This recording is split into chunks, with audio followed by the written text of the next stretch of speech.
बताओ ना, इतना दिन हो गई शादी कइला, एको दिन फोन ना कइलन। एगो मोबाइल देले बड़न चोरी का, हेती को मोबाइल धरले बड़न चुरा के तो रखले बानी। अब यही पकोर तनी फोन, यो मोबाइल हमरा उतना ना चलावे वाला। लगाओ तनी उनकरा भी फोन, बतियाई भी बेरा मेरा, चाहे कुछ भी हो के बतिया के बोलाई। बहुत हमें मिले के मन करता उनसे। हेलो हेलो का जी का हो करे जा का कहतड़ू काल बा तहरा से ठीके बा। तू अपन बतावा, छोड़ के गइल बड़ू नु? सही कहता नहीं, हमरा से ठीके हो के चाहिए। हम तो छोड़ के गइल बनी लेकिन ठीक नहीं के लागत। लेकिन तब और बतावा। लेकिन रउआ बदल गइल बानी। माने हम बदल गइल बानी?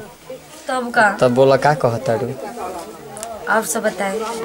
सब बढ़िया बा। मिले के मन नहीं के करत हमसे। मन दाता ना करत नु कि समझ जाए कि दर्द शरीर में हो जाता मिले खातिर, है ना? लेकिन फिर भी रुआ हमसे प्यार नहीं ना करी ना, खाली टाइम पास हमरा संग करत रही। बताइए हम ससुरे चले नहीं, हम कहनी कि हमके लेके भाग चली जी, तो रुआ लेके भागनी ना हमके। आता ना हम प्यार करी नु, आता ना करी ना कि समझ जा कि खदिया वाला बोरा नहीं के एगो एथिया वाला ओकरा में भर जाई एकदम। बाप रे बाप। हाँ आता ना भर जी नु कि 2 गो बोरा हटावे के पड़ जाई। बाप रे बाप, उतना हमसे प्यार करना। लेकिन कौन बात नहीं के सुनी ना जी, हमार बहुत मिले के मन करता। आई ना हमरा ससुरा। तो हमरो तो मिले के मन करता, तारा संगे आवे के मन करता, का करी? ताई हमरा ससुरा मिले। आ बवाल लानु होई कोनो? ना ना ना, हम बनी न कुछ ना बवाल होई। सब कोई हम कोनो उपाय लगा ले, ठीक बा? माने आइनी कोनो बवाल हो तो का होई? पागल कहीं का एकदम डरपोके हो, डरपोके रह गेल। देखो डरपोक के नाम न तो अभी कूद के छत पर कूद के नीचे आ जाई। अरे बाप रे बाप, इतना हिम्मत आ गेल ना? खान जाई बाबू, ये छेदा वाली दोनों। हां इतना हिम्मत आ गेल ना? वहन कहता नी तब बोलाई तो झट से रख फट से आवतनी, ठीक बा? ठीक बा, ठीक है। ये भगवान, हमर बचपन के प्यार, हमर जान, हमर प्राण सब कुछ एबरा यहाँ मिले कितना खुश बनी। मम्मी जी कहाँ गइल बाड़ी? देखो तनी मम्मी जी के कोनो ना कोनो उपाय लगाव तनी कि कहीं वो लोग चल जा, तब उनसे मिलब। बहुत हम अपन जान से प्यार करब। इसी कि नैहर में रहत रही तो कितना मानत रहनी, एके संग खात रही जा, एके संगे पढ़े जात रही जा, एके संगे रहत रही जा, अच्छा लागत रहे। लेकिन आज शादी ब्याह हो गई, ऐसा किस्मत आयल कि यहाँ पर आवे के पड़ल हमारा ससुरा में।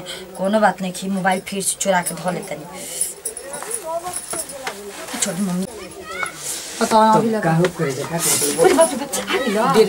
बुझाता कि भूत पेरे थनी का एकदम भाग गइल। ना हम कितना खुश बानी कि तू आ गेलो, बहुत खुश बानी, पूछा मत। हम त इतना खुश बानी नु कि मन तो करता कि दही में कूद के जान दे दी। दही में? हां बचपन की आदत ना छोड़ला। जम जेती वही में नु। सुनो ना, तब कहां के बोलिला और बतावा जल्दी। तोरा के देखे को बहुत मन करत रहे, यही से देखे के। देखे के बाद वीडियो कॉलिंग पर ना देख लेबू, देखे के मन करत रहे, हमर सटे के मन करत रहे। पक तू याला एकदम तारू के साथ रहो। गजब बोतिया भेलू। तब क्या कहत हो? सच में तारा से मिली ना तो बहुत हम खुश रही ना।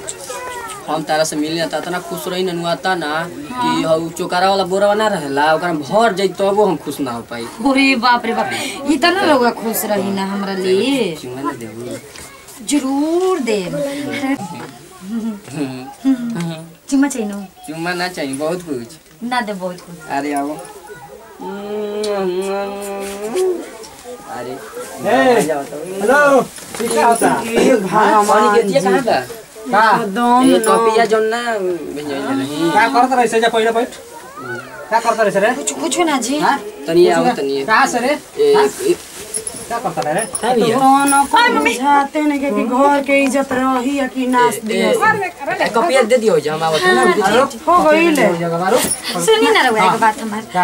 देखी कैसे भुलावा तड़ी, श्रीमती बनतड़ी ना मम्मी जी। तो अच्छी तरह समझाना तनी नौटंकी जान जो। श्रीमती बनतड़ी ई के हमन हमने की जाना। भाग भाग भाग चल हट। भाई बताओ, तू ही हमरा घरे आवे वाला हड़?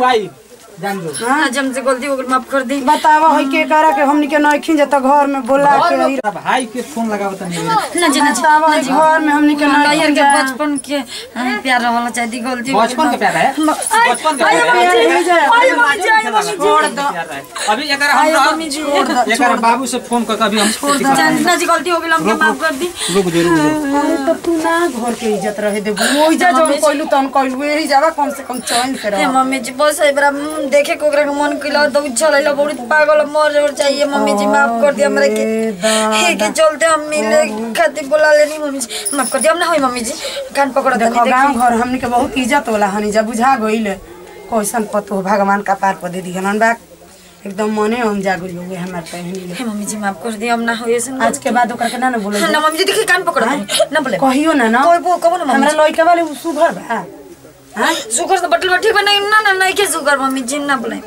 हां तो आज के बाद तोरा देख लिया ना तो ऊ देखिए ऊ का करी तोरा के जनी सा हमू ना बोलब ठीक है मम्मी जी जाए एकदम से ना जाता नहीं फिर न तो बोला ली है ठीक है मम्मी जी ई लोग के काला भी ना बुझाते कि हम पड़ल बनी बोलाइन का है ना उ त हमर जान दुनिया जान सब कुछ है बोलबे करब जब तक जियब तब तक हमर प्यार बन रही यहाँ जानी कि काला ले अपन प्यार के छोड़ देब का अब इज्जत जाओ चाहे कुछ जाओ बस हमर प्यार है तो हाँ हम चलने कोना होत नहीं की सुना जाते नहीं सुते